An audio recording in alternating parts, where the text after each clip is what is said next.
how do you use the authorization to release versus the power of attorney document? Everybody, this is Zachary Beats, smartrealestatecoach.com. Welcome to another Thursday Q&A.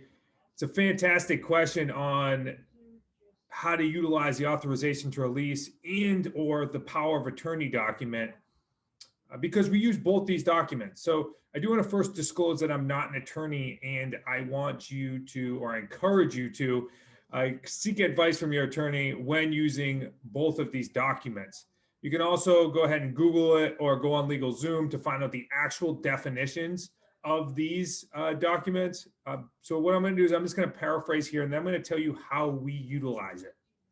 So the authorization to release is simply a letter in which grants you the ability to act on a person's behalf.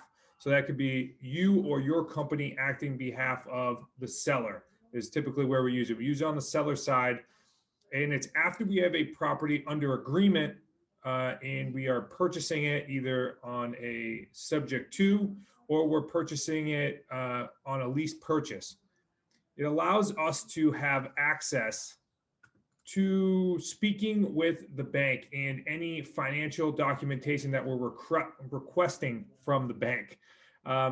It can be a bit tedious as we have long-term deals because each bank has a set time frame in which it's good for. So it is going to have to be renewed time in and time out. So you are going to have more of a communication with that seller as the agreement continues to keep ticking away. So the power of attorney. Now, the power of attorney is a legal binding document.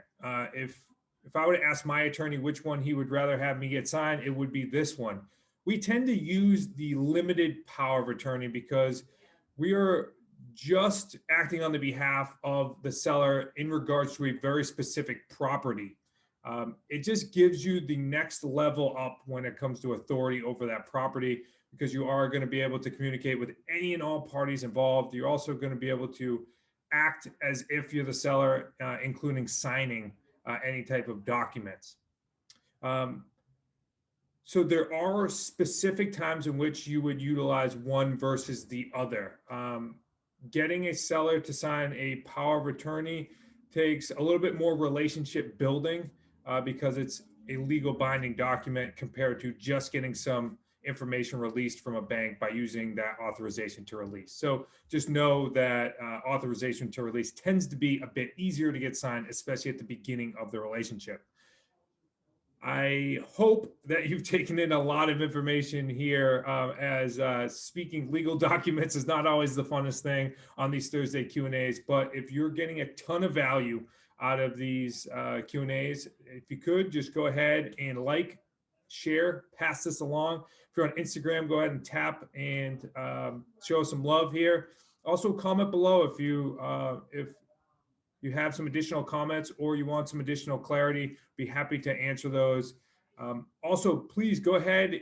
I encourage you to take advantage of our Wicked Smart sit downs to be able to go ahead and answer these, get these questions answered live with our team, our coaches, our community. Those are on the third Thursday of every single month.